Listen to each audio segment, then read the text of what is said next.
Ketum PSI bahwa Ketua Dewan Pembinanya adalah berhuruf J. Tapi J-nya siapa? Tanya ke Ketum PSI.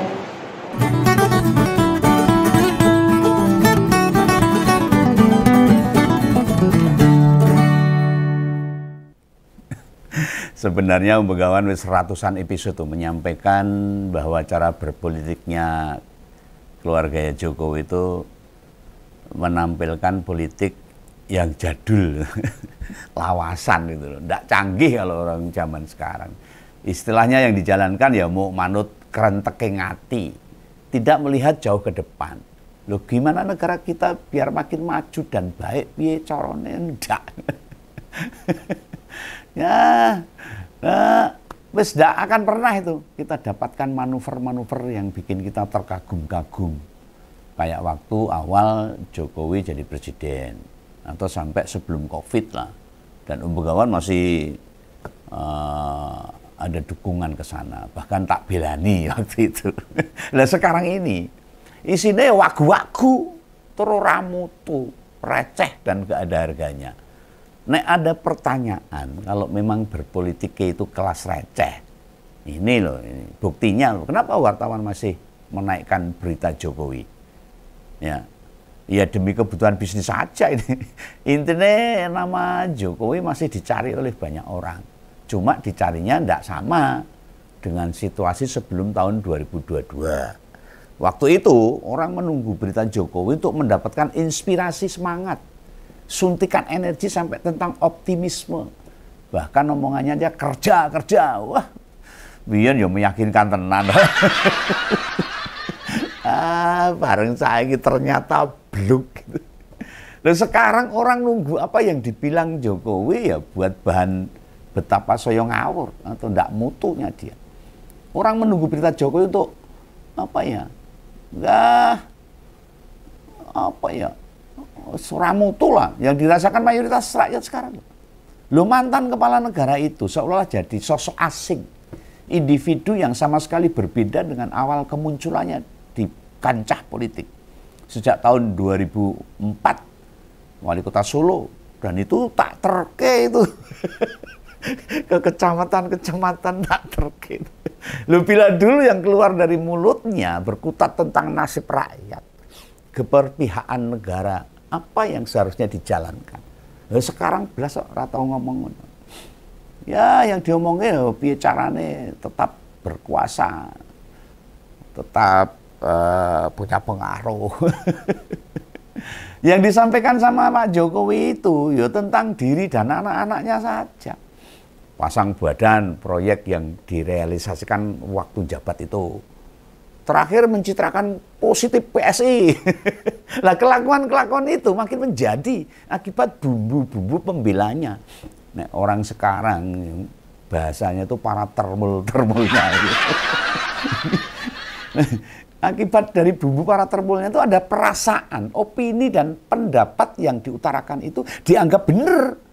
Ya namanya aja pemuja, seakan-akan tidak menyalahi dan merasa seharusnya begitu kalau para termulnya, para pemujanya, para penjilatnya. Ya inilah ulahnya para relawan.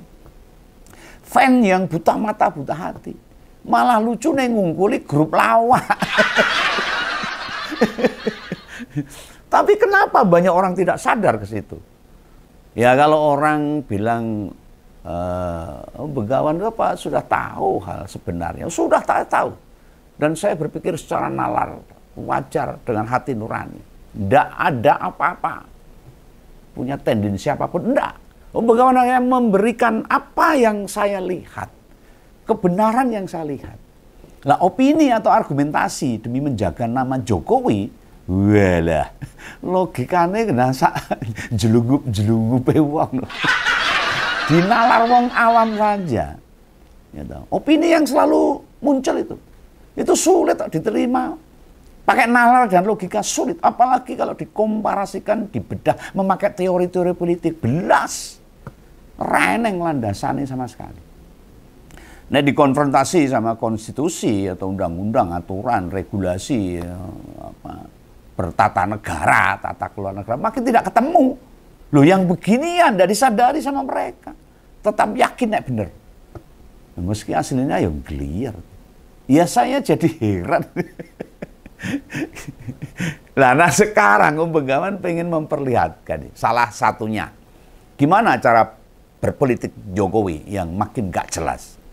Tadi wes nyimak toh, apa saurane Pak Jokowi tentang inisial J yang bakal jadi ketua Dewan Pembina PSI itu. Itu dirinya atau bukan itu?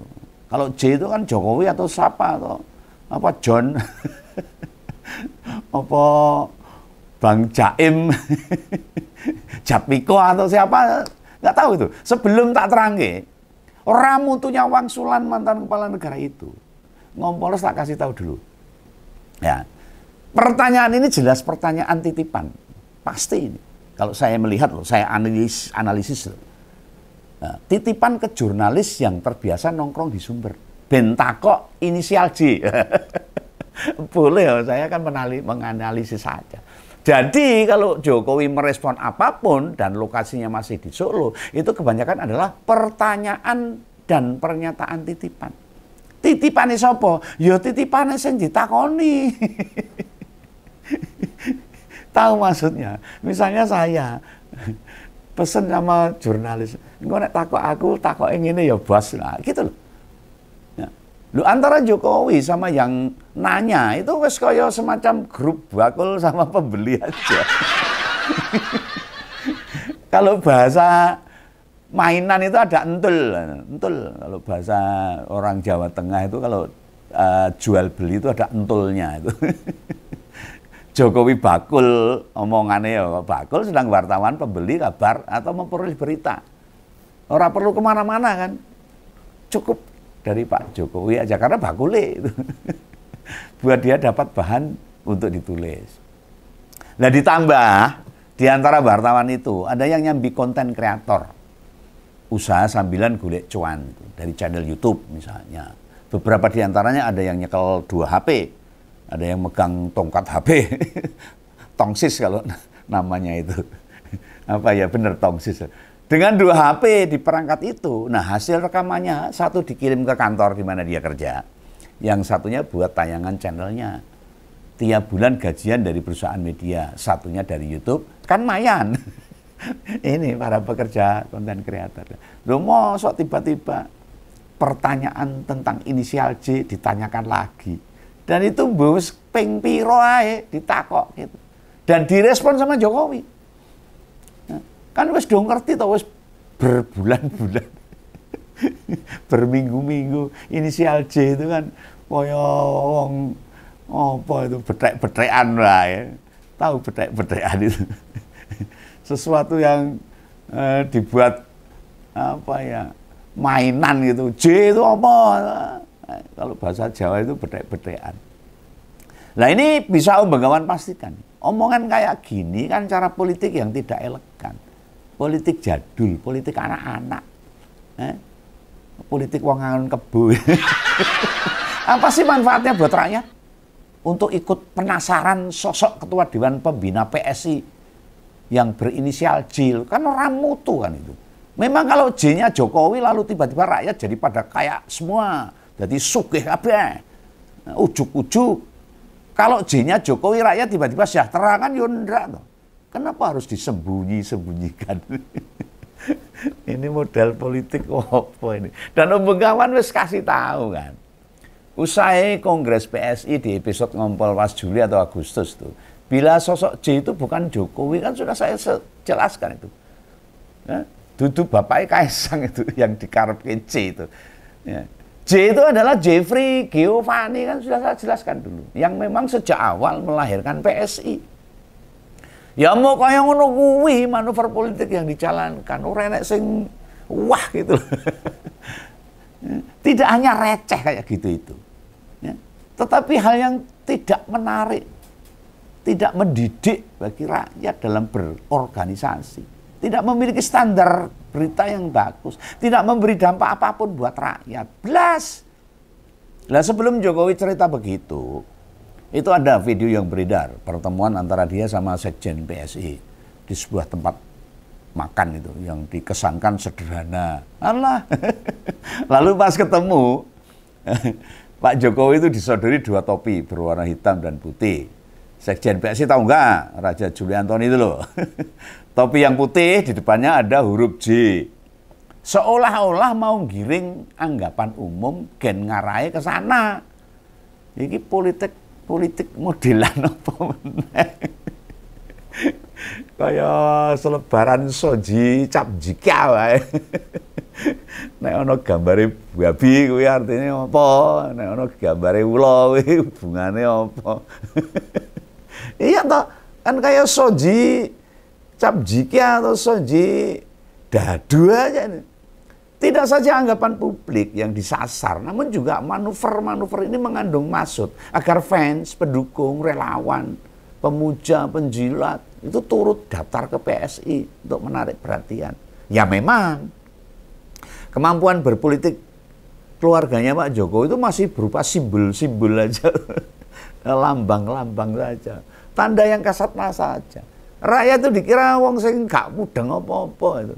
Disodori begituan lalu kesengsem, tertarik lalu masuk PSI. Tapi benar bagi para yang disebut termul-termul itu, saya sebenarnya kalau bilang termul itu jangan mau itu. Oh, menungso pada kewan. Tapi ya kepeksa saya ucapkan supaya biar gampang menganalisis gitu. Mereka itu menganggap partai sebuah kendaraan aja untuk mendapatkan kekuasaan. Pada partai politik itu adalah alat untuk mencapai kekuasaan demi kesejahteraan rakyat. Bukan sekedar kekuasaan rakyat itu digagas. Jadi yang terus-terusan dieksplorasi, dipakai itu ya partai politiknya, itu ya PSI-nya. Rumangsanya Jokowi, dirinya itu masih seperti dulu itu loh. Magnet besar. Loh, waktu itu kan masih di-backingi sama PDIP.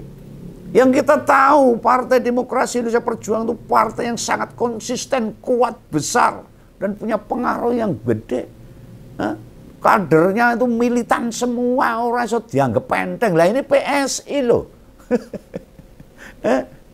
Lah untuk orang biasa, itu wong cilik, daftar anggota. Sementara kita mesti sadar, bahkan paham, partai politik itu kan bukan tujuan, melainkan alat semata. Tak kandani wih, buat merealisasikan visi. Lalu visi apa yang mau diraih partai di zaman modern ini?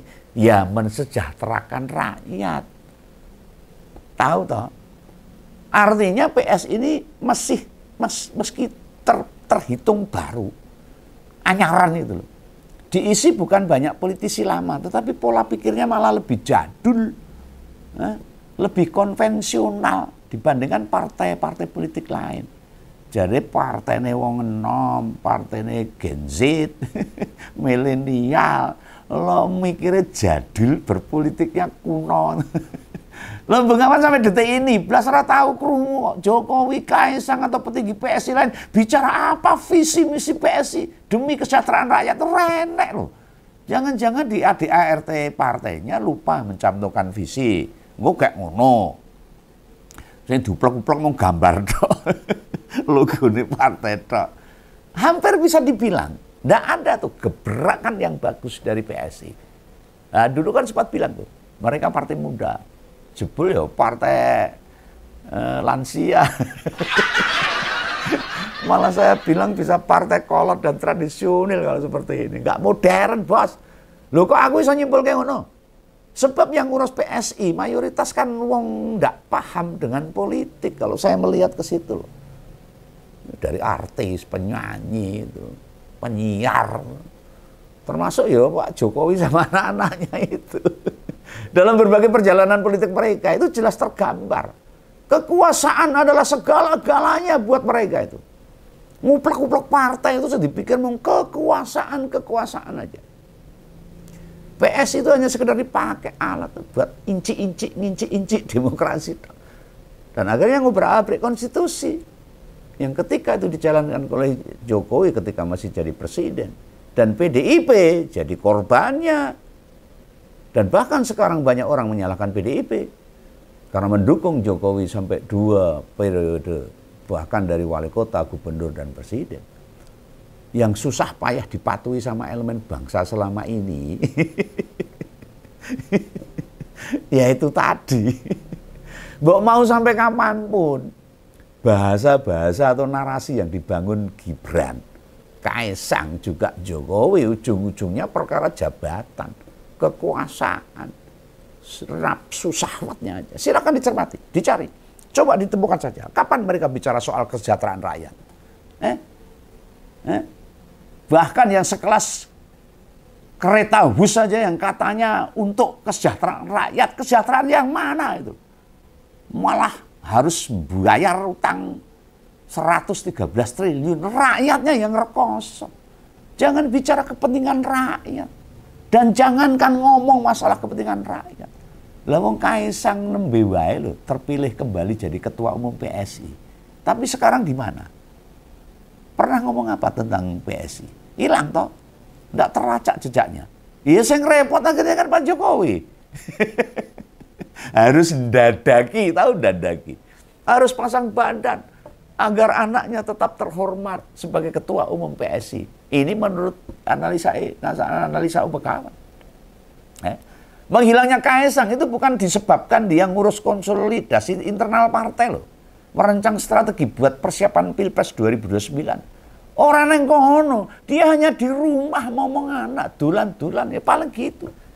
Sedangkan Gibran kakaknya, gue ya bingung ngapain ngopo juga. Akhirnya ya sekedar manut protokoler Istana Wakil Presiden aja, ubiang-ubiung ke sana kemari. Mancing bersama, mancing gratis. Bahagia dia memenuhi undangan. Akhirnya Pak Jokowi lagi yang mesti kepayahan. Nutupi orang gagasnya si anak-anak yang sudah masuk di partai itu. Ini kalau yang mengamati Om Begawan, orang nyinyir Om Begawan.